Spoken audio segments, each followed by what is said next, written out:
David Mayne, welcome to the show. Thank you. Thanks, Sammy.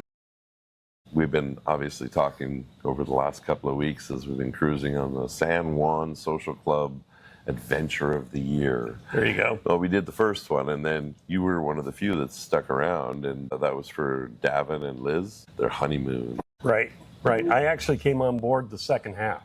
But you weren't on the first part. I wasn't on the first part. Yeah, there were so many people, I wasn't sure. So I actually had a really excellent interview with your wife, Deborah. Debbie, what does she prefer? Deborah? Debbie, yeah. Deborah. She was absolutely wonderful to talk to, really. How long have you been married? We've been together for almost 18 years. We've been married 9 or 10, something like that. Really? And how'd you meet? The Henderson Chamber breakfast in Henderson, Nevada. The Henderson Chamber breakfast. It was a business thing. Yeah. She was working for a lighting company. Yeah. And I was working for a technology company. And a light bulb went off? Well, it wasn't like that at all, actually. I saw her as an opportunity because we were stomping the same ground. Right. The company I was working for had what they called a technology in a box, which meant that you could put this into a building and basically set up technology, the IT, for the whole building. And she was already talking to people in buildings. Uh-huh. So I figured it was a good person to network with. When I walked over to her, said, hey, seems like we're stomping the same ground. We should probably connect. And gave her my card. Mm. She gave me a card, followed up, had a coffee, and hit it off. That's amazing. And do you both come from the same city originally? 2 different coasts. Where? I'm from the San Francisco Bay Area. She's from Brooklyn. Had lived in Connecticut. Then how did you make it work? The reality is we're different sides of the same coin. Okay, well, literally and figuratively. And the biggest issue we have is we look at things from completely different directions, but we come to the same conclusion. Yeah. And that's you look at things from a different direction, but you come to the same conclusion. Right. Expand on that a little. That's very insightful. Well, it's kind of like if you entered a circle. Yeah. I might go left, she would go right, but we'd end up on the other side together. That's visual.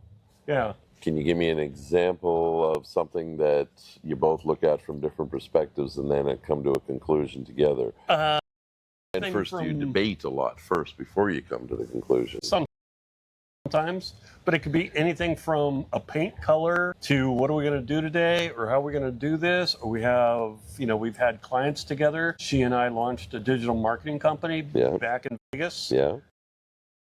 And that was called? Performance Intermedia, and then it became PI Media. Okay. We did great stuff. We were well recognized within the marketplace. Yeah. We did the social media and the website for the Red Rock Canyon. Right. We also had another client that was Bonnie Springs Ranch, which was a really kind of an attraction. And based on our work and based on changing the SEO of what they were doing, right? Yeah. The search engine optimization. Yeah. The company that they had before us was focused on Bonnie Springs Ranch. And we walked in and I said, people are looking at Red Rock Canyon. You sit in the heart of Red Rock Canyon. Right. Let's focus everything on Red Rock Canyon. That's what they're searching. The first year we grew their revenues by 20%. What an interesting and brilliant insight, actually. Which means that they went from like 4 to 5 million. It was a big deal. Do you do contingency or do you just charge a flat rate? It was a flat rate. So they made a ton and you made a bit. We made a bit. They made a ton, and then they ended up selling the ranch for millions. Yeah, well, revenue generated, right. So it X-factored the value of the ranch. Yeah, that, and it was in the middle of, they had private land in the middle of the canyon. Yeah, it was a big deal. Rare. Yeah, I mean, most of that would be government land, wouldn't it, or native land? No, government land. So 18 years ago, I'm assuming you're around my age. I'm 60. I'm 65.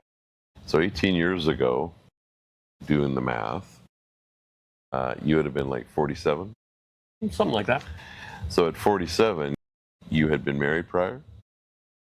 Debbie's actually my 4th wife. Well, are you that hard to get along with, or you just choose badly? There's always more to it than that. It's one or the other, isn't it? Yeah. Maybe not. Yeah, I mean, my second wife, she had kids previous, and she and I loved each other dearly. Yeah. But we had issue with one of her sons, and it was a difficult decision. But we decided that it was best for her that, You were not there. yeah. Yeah, I got you. And your first? My first, I was just married young. Young. I had 2 sons from there. They're both doing great, so it works out still. So that one was the one that produced your progeny. You haven't had any children ever since, right? No. How old are they now? My oldest is 42. My youngest is 39. 42. Yeah, I had Yeah, young. And you managed to get an education, have children, and obviously you're, from what I know about you, you seemed like an incredible mentor and coach, so they would have had a lot of guidance along the way. Pretty much. And they've done well. Yeah, they both done well. Yeah. So then 3, who was the third? Or not who, but... Third was, she was Danish, Norwegian, spoke like 7 languages, and she was in the wine industry. I met her in California. Yeah. I had been living in Texas. Right. And moved back to California to be close to my parents because my mom was ill at the time. My parents had passed by this point, but yeah, at our age, that's very common. Yeah, and so I moved in, took an apartment across the street from my son's high school. Yeah. A 2-bedroom apartment, of course, and my son moved in with my youngest son moved in with me. Yeah. Met a woman there, and she was in the wine industry. Mm. I actually put her in business. You put her in business. Well, she was Danish. And it wasn't that she was looking for a green card, although she managed to get one, but it wasn't really about that. And, she had come out of the wine industry and started selling fine and rare wines into Asia. And she was successful? Relatively. Partly because of you? Partly because of me. Right, okay. But she was just mean. She was mean? She was mean. And you didn't pick up on that right away? Well, it's because she didn't speak English. She didn't know that she was being mean. As soon as she learned how to speak English, suddenly, now I know what you've been saying. Yeah, at a certain point, you kind of go, well, I've done this for a while, but enough's enough. Yeah. So what's the average length of your marriages? Actually, the average was about 7 years. You did 7, 7, 7, and 18. Yeah, but it's, it wasn't necessarily like one right after another. Yeah. Because that's, basically over 50 years. Yeah. And you didn't start at 10, did you? Yeah. That's actually quite funny. I wonder how that personality of going through multiple relationships feeds into the personality of being a successful marketer and media consultant. Well, the big thing is that I have had the opportunity to see a lot of business. Yeah, I bet you would. Everything, I did Fortune 500. I had, $7 million quotas with Sybase. Yeah. I had a $3.5 million quota with Informatica, and I was achieving quotas. So much so that, my boss from Sybase took me to Informatica. Right. And so on and so forth. But when I met Debbie in Las Vegas, I was working for someone who had been a partner company of mine. Right. And I got stuck in Vegas because I met this woman. You got stuck. Yeah, that makes sense. It's a good place to get stuck if you're going to get stuck. And if you well, no, you know what? I'm going to take that back. I've been there a few times, and it's a soulless place. It is and it isn't. What happens on the Strip is a whole different world than actually living there. Okay, I'll agree with that. But when we think of Las Vegas, we think of this one space. Then we think of the rest around it. Right. And that's where the people live, and that's where you have the interactions with just outside of this artificial world, the bubble of Vegas. And a lot of our friends are still dear friends to this day. Yeah, but they wouldn't live in the Vegas area. They would live around it. Clarify. Las Vegas is the city. Yes. And the city is like 80, 90% the Strip and everything. So when you leave Las Vegas, and no Nicolas Cage jokes here. You know what I'm referring to. Yeah. Leaving Las Vegas. Yeah, he left in a very interesting way. Right. Henderson, isn't that the next place over? It's one of them. Right. And that would be Henderson, Nevada. So Nevada itself is actually a very nice place to be. Can be. But Las Vegas is a bubble, a fantasy world that a lot of people think of as just basically gambling in hotels and buffets. Right. And strippers and hookers and everything all else. the other stuff that goes with it. Sin City. Right. If one was to describe what the biblical words of Sodom and Gomorrah are, would Las Vegas come to mind? Probably. Yeah, that's what I was thinking. Like I said, I've been there a few times. I mean, everything's a choice, right? Absolutely. If you're looking for that, you'll find it. If you're not looking for that, you'll find that too. Yeah. Has it ever been a family place, or has it always been basically an adult place to go and just lose your mind and your money? If you're vacationing, it's the worst place you could take it. That's true. But if you're living there, you don't go down to the Strip. No, Well, it's just like, living next to Disneyland, you don't go. Yeah. Because first of all, Las Vegas is one of the most expensive places you'll go. I had friends who would drive to LA to go see a band because it was cheaper to drive, spend the night, buy the tickets than it was to get a ticket in Las Vegas. That's great. Well, I hear the Sphere is something new. It's really interesting. Have you been? I haven't been. I've seen the videos. It does look phenomenal. It's an experience that should be had. I think so. Yeah, I think I'd probably go down, get a hotel, and do the Sphere, and then leave it as quickly as possible. Your focus is helping businesses get wide acceptance, wide reach. What is your goal when you meet with a business owner? My goal is to make them more profitable with what they're already spending. Okay, well, I mean, making them more profitable could mean changing management. It could mean changing the manufacturing process, changing their products. But you specialize in something else. I specialize in online conversion. So online conversion specifically is if I'm selling something online and I'm selling, say, $1 million a month, your idea is to reach more people so that I can sell $2 million a month. So let me put it in a little bit different terms. Yeah. Your terms are probably better. You're spending $5,000 a month in online advertising, whether it be in Facebook or Google Ads or something like that, right? And traditionally, that type of marketing, if you're sending people to a website, the website typically will convert someplace between 3 and 7% of people who actually go there. Even though you paid for 100, you're only getting 3 to 7 that actually give you something back. So out of every 100 people that visit my site, my realistic expectation should be 3 to 7 will actually make a purchase decision. Right. And when I was reading information about you, it seems like you were higher than 25. What was the difference? It all depends on how you bring them in. So I specialize in doing a special type of funnel that's based on assessments and quizzes. It takes some effort to build. But what happens is that it will give you probably over 20 to 30% conversion. And this has been consistent? Yeah. It's a wild claim. Obviously, you should be inundated with business. Right. 25, so you're literally 3 to 4xing what other people are offering, yet they charge massive amounts of money to get the 7%. And it seems like you say the industry standard, and it's acceptable in a business or a marketing plan for most companies. Then they hear you talk. They must think you're crazy or you're just full of it.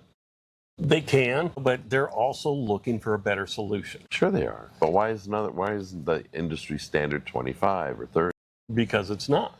But you created something different. Right. All right. So help us understand why you're the genius of the internet.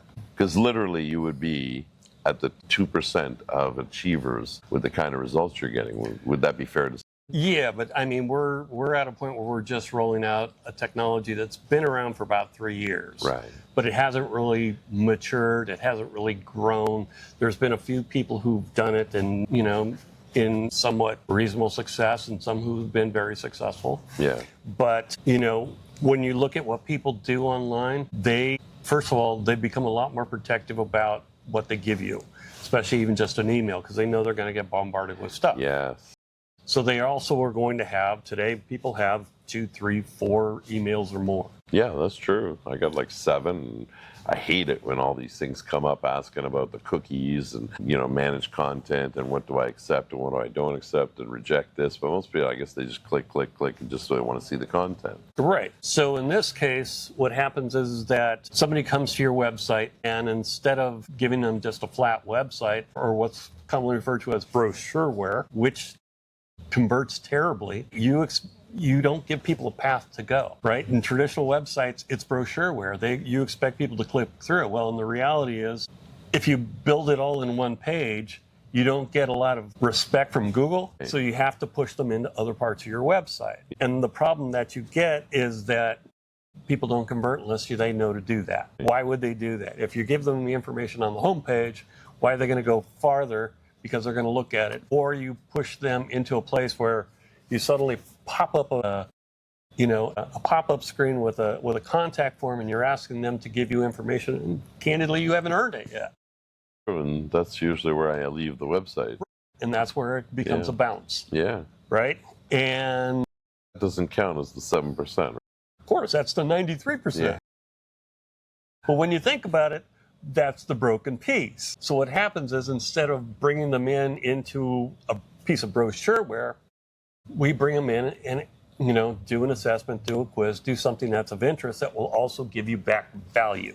In other words, at the end of your quiz or assessment, I'm going to give you the results. I'm going to ask you, say, 15 questions. Why would I sit and do 15 questions on your website?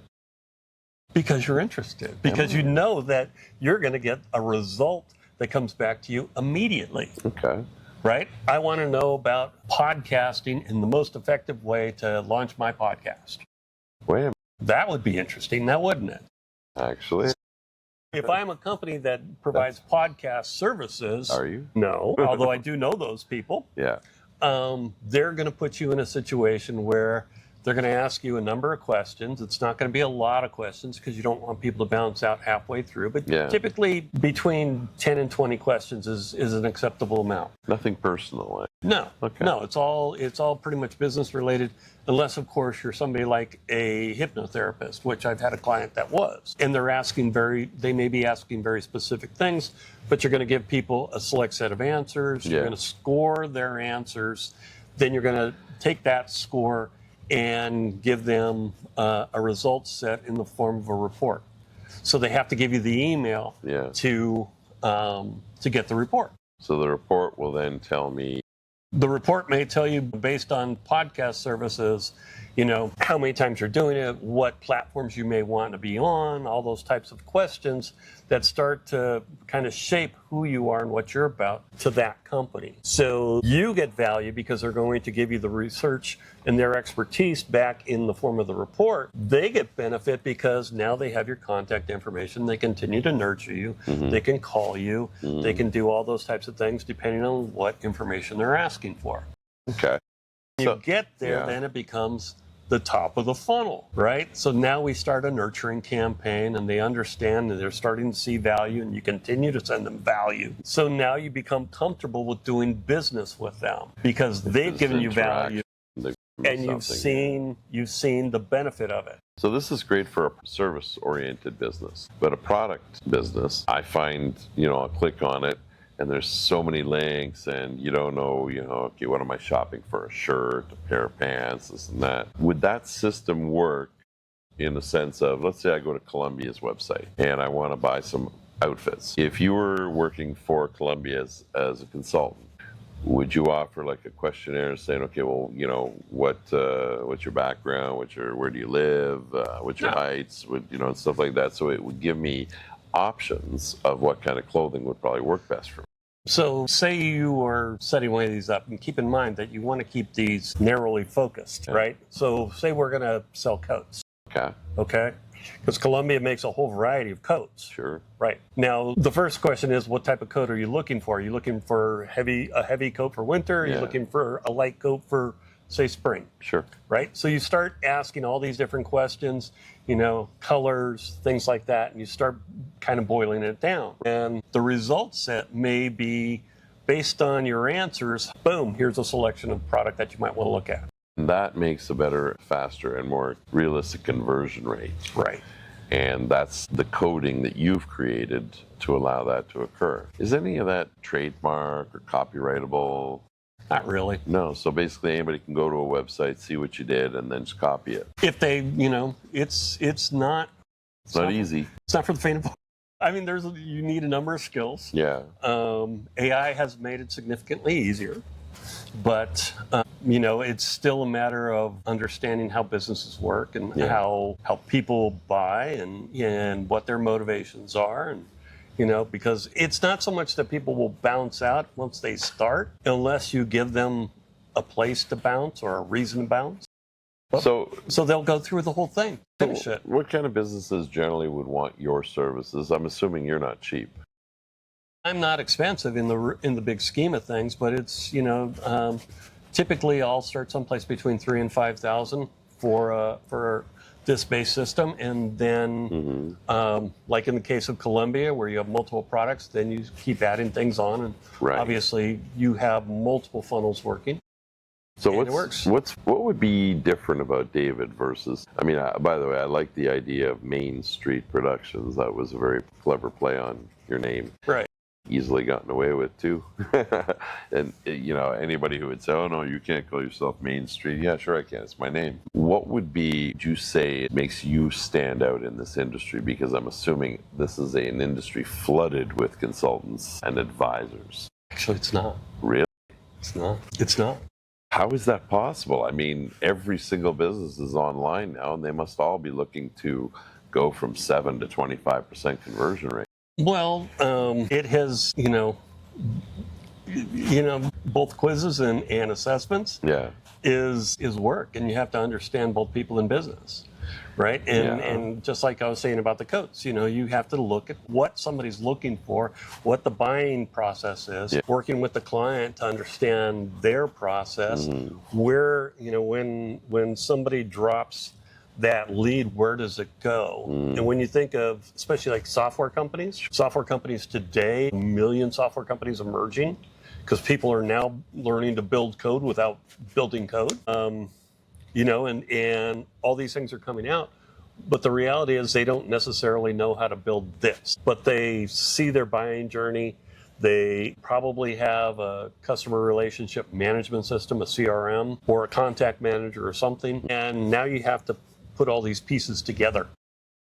Get that. Now, tell me if I see this flaw in your business model, is that after you've done this service for a company, that's the end of the business contract, and now you have to go look for another client. There's no repeat business there, is there? Well, the thing is that they keep making products typically. So they need more. Right, or they will go in and edit it, and the platform screw it up. They could. Yeah. And the platform that I use also gives me a residual.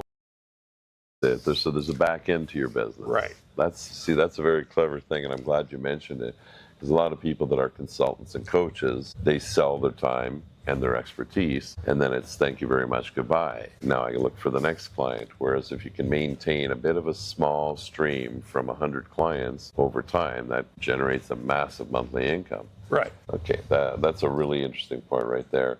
Now, how is your world and your skills not transferable to, say, being a pollster for a political party? It could be. Wouldn't like the Republican or Democrat Party want to hire a guy like you to figure out how to get more people to vote for their party? It probably would be used for donation. Yes. That would probably be the way that they would do it. So a political party could, talk about they're looking for people to align. Yeah. The donation philosophy translates into a vote, doesn't it, traditionally? Traditionally. But then, unless you're a major lobby group that basically donates to every party so you have access to whoever wins, kind of like betting on all the ponies. Right. And that brings us back to Vegas. No, but okay, so where do you see yourself? I mean, you are just slightly older than I am. You're in much better condition. Do you work out a lot? No. You run? No. Swim? No. You have less stress in your life, obviously. Probably not. Well, you've been through 4 marriages and you stayed with one for 18 years. That tells me that the woman in your life right now is the least amount of stress you've had in any relationship. Not necessarily. She's going to watch this, right? Yeah. It's all right. We know who we are. I know. You can have a conversation, I'm sure, later. No, don't get me wrong. I love my wife to death. We fight every day. Yeah. No, I get it. I saw the two of you interacting with each other, and there's a real mutual respect between you. Right. You were here actually when I was interviewing. My wife's amazing. She's really amazing. The book that she wrote, Dieting Sucks for Women Over 40. Yeah. I mean, first of all, it's a great read. Yeah.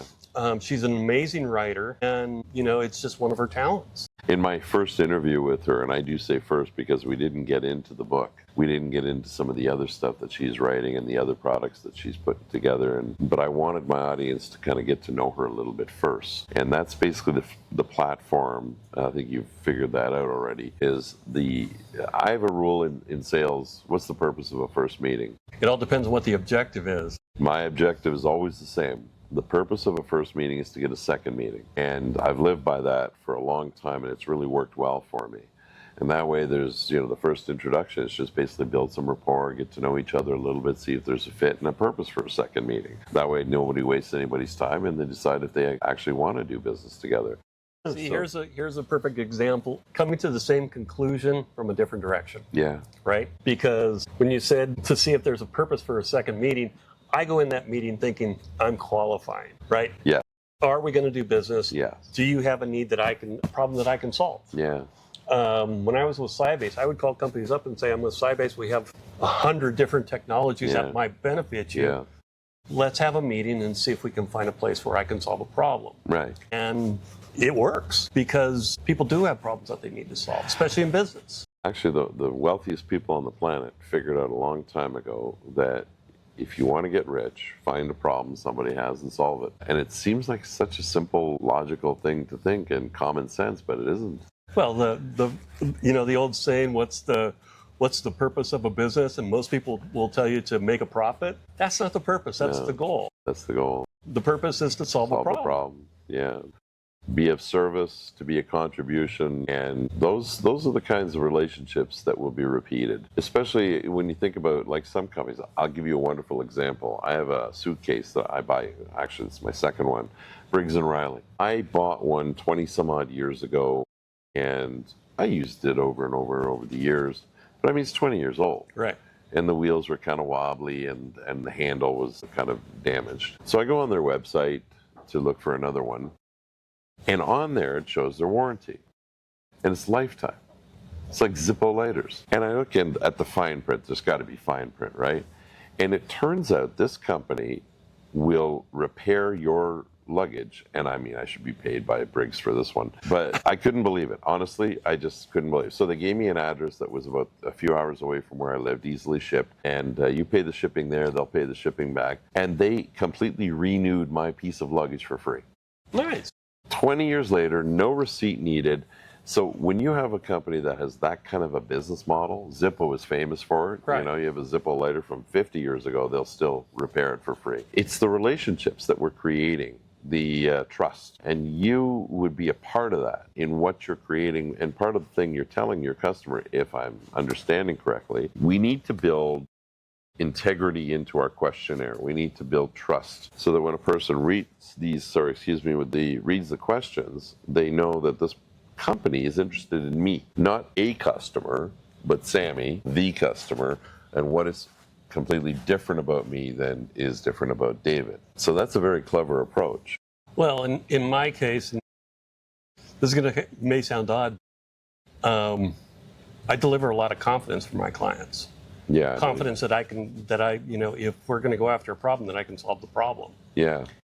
And otherwise, there's no point in doing business. Well, I am not the best salesperson, not by a long shot. No, that's not part of your personality. Right. But I noticed right away when you brought up the example podcast, and I said, well, do you? And you just immediately said no. And so you're not one of those people that will string me along, take my money, and then hope to find the answer or refer me out to somebody else, them to do it. I'm not that terrible for that. No. That and like right now, the piece I fit into, it doesn't really touch the website. It doesn't touch their advertising. Right. I just fit this nice little place in the middle where I can be completely independent. And that's one of the reasons why I chose this direction is, first of all, I can do this business from anywhere. Yeah, you can.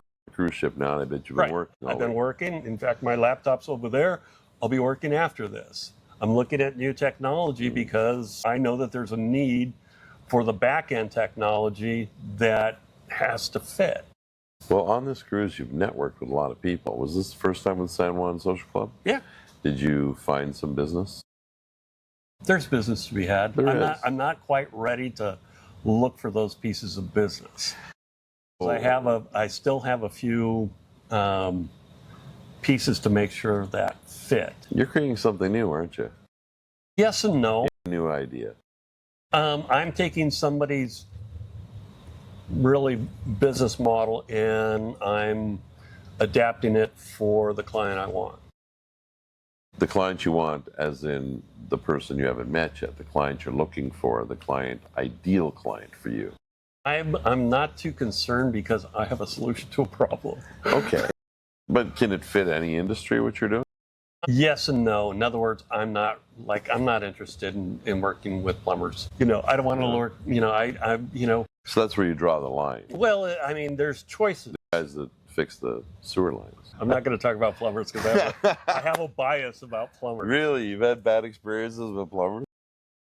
Yes. Are you plumophobic? In a networking group, and the plumber literally came out and said, yeah, we do warranty work because if we can trade them up into something more, then it would be really, that's how we make our money. And I'm like, dude, that is, you didn't like the business philosophy. Yeah, that's an ethical boundary that just doesn't work for me. One could say that's a pretty shitty way of doing business. Exactly. I left that group. Yeah.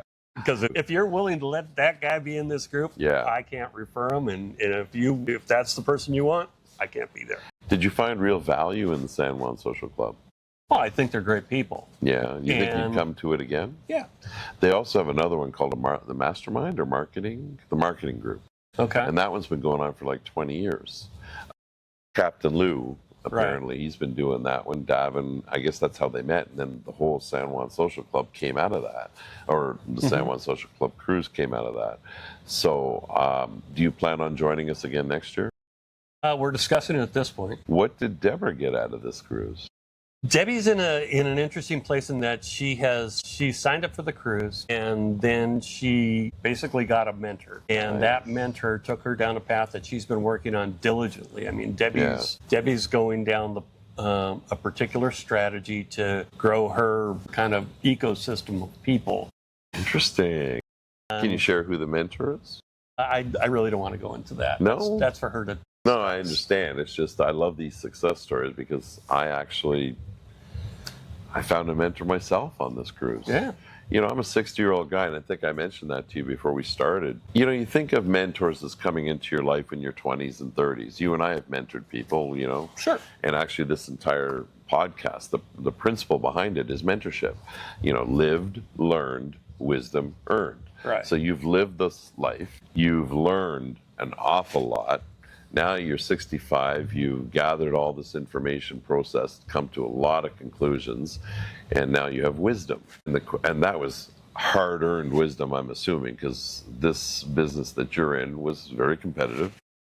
It would have led to, a lot of ups and downs, not consistent income. You took that risk a long time ago. You could have just kept working for a company. What was some of your worst years, worst failures, and how'd you overcome them? I've had my ups and downs. I lived in San Francisco and worked for a computer company in my youth, and they were a nightmare. Yeah. I wasn't making any money. This was at the time when, computer networking was just, happening. Yeah. Right? Connecting all the PC computers together into a network. Yeah. And he literally handed me books and say, go ahead and help the customer. And I'm like, dude, that's not the way it works. Right. Your background's computers? The funny thing is, growing up in the Bay Area, I thought I was actually going to be on the technical side because I'm one of those people that just, like a Renaissance man, I can fix most things, I can build things, I can do all kinds of stuff. And I thought I was going to be technical like that. But when I got to high school, I took a basic programming class. That was when we had the cards.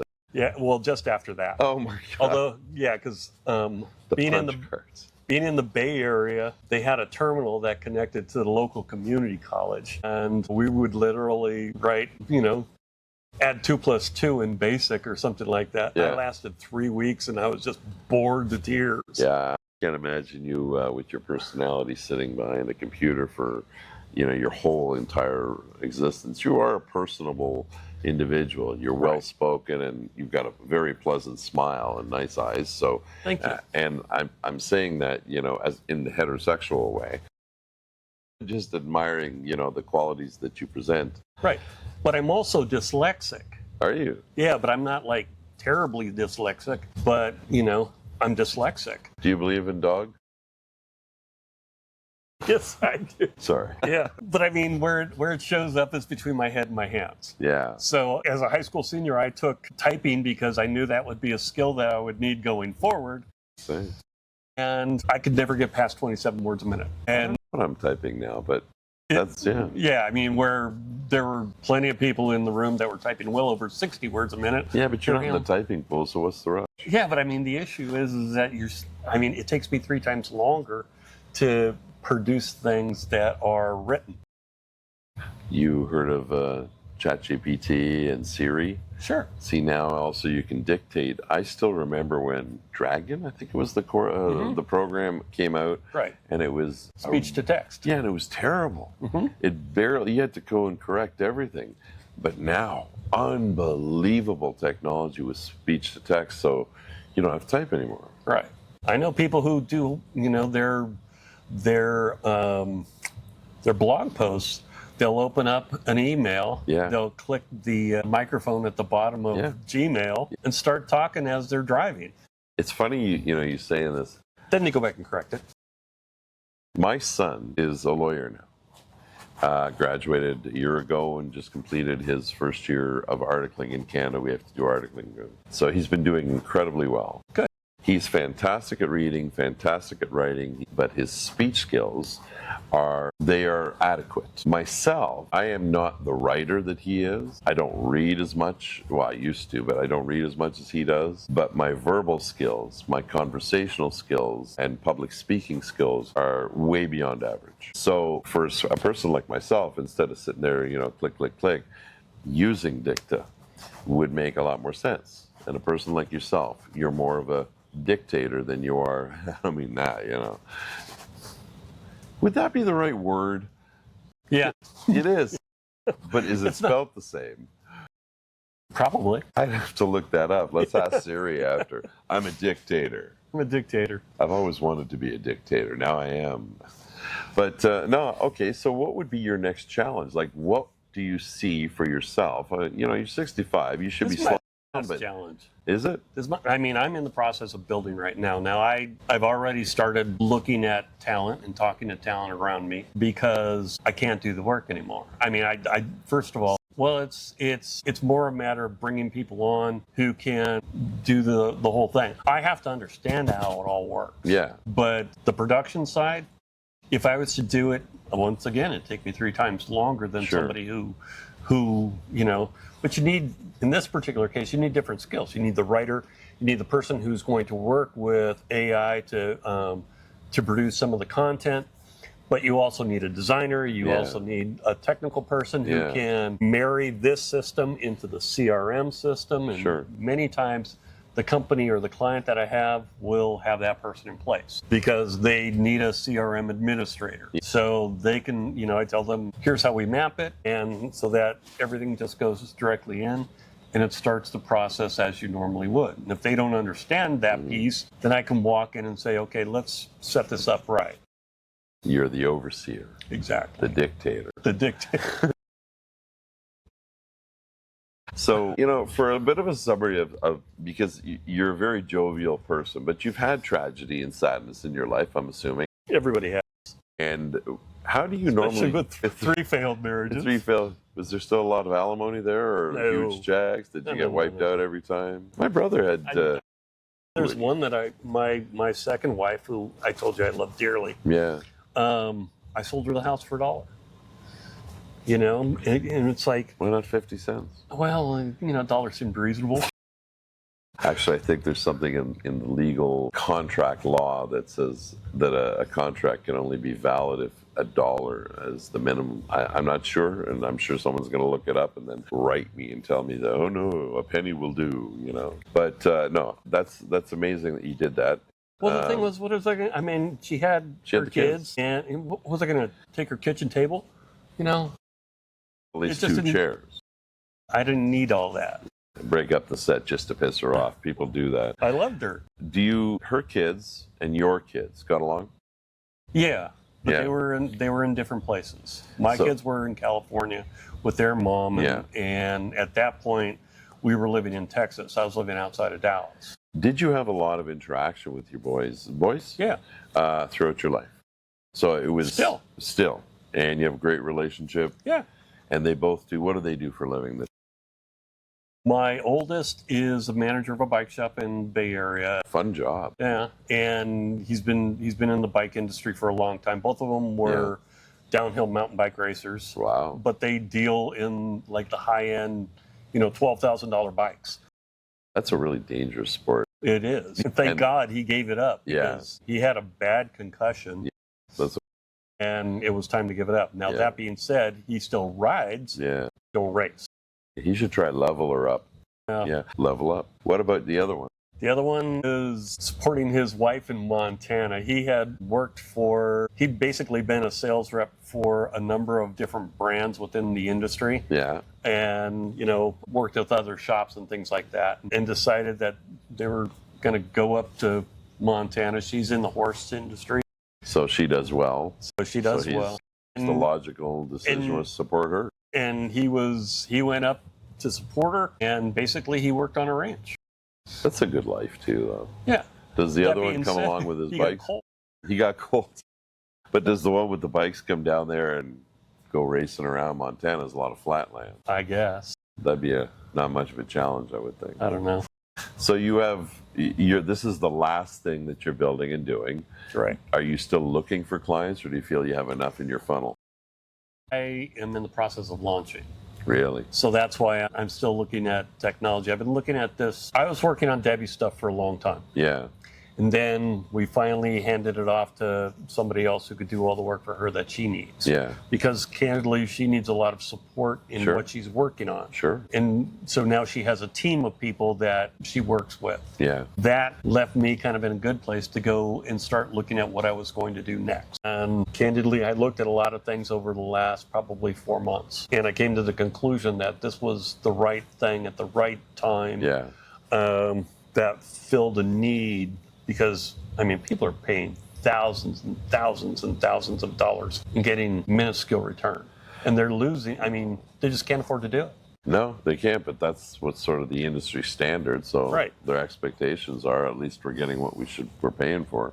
Right. And the thing is that now there are ways to, they need to be able to grow email lists and find people who are interested, and also eliminate those people who maybe can't afford their services. So you got 2 boys, and you are an older man. So what wisdom would you like to impart from all the years and all the experiences and all the challenges and the financial hardships and the mistakes you've made and the victories you've had? How would you parse that down into a couple of pieces of wisdom? My son asked me when he was about maybe 19. He was pissed at me. Yeah. He's like, "Come on, Dad, tell me the great wisdom." Yeah. And I looked at him and go, "There's only one piece that you need to live with. To thine own self be true.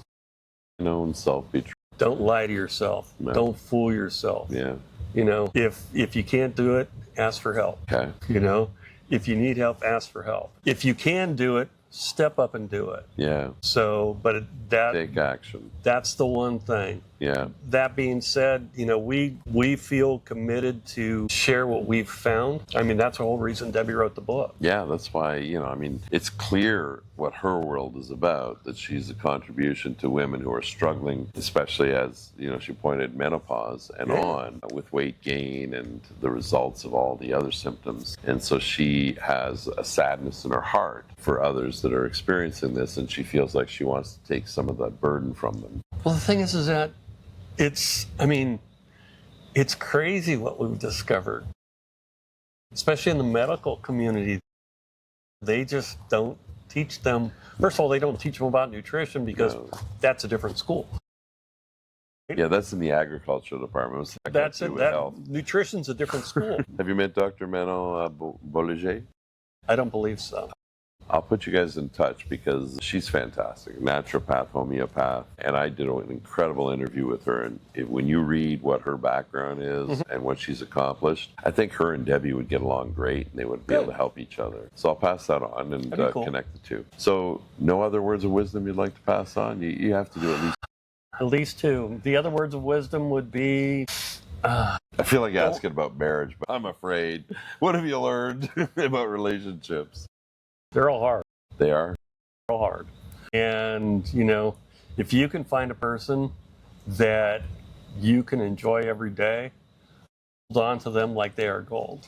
Laughter, is it about respect or is it about trust? That's all. All of it. It's all of it, It's the old saying, everybody's heard the happy wife, happy life. Yeah. In reality, it's happy spouse, happy house. That's a better way to put it. It's because then it's mutual. Yeah, actually, I'll agree with that. Actually, happy spouse, happy house. We're gonna use that, and we're gonna say that we came up with it. Okay, we didn't, but that's okay. Did you hear that? I don't know. I'm definitely a collection of. No. That's actually the first time I've heard that, because all my life I've heard happy wife, happy life, right. And I've never actually agreed with it. I've seen a lot of miserable husbands because they're trying so hard to keep their wife happy, but for some reason nothing you do will make her happy. Happy spouse, happy house. It goes both ways. Right. And that makes more sense. Right, and I appreciate this. This is a great way to end our conversation today. And I hope to hear from you guys again. And I want to hear about that rhinoceros. Thank you so much.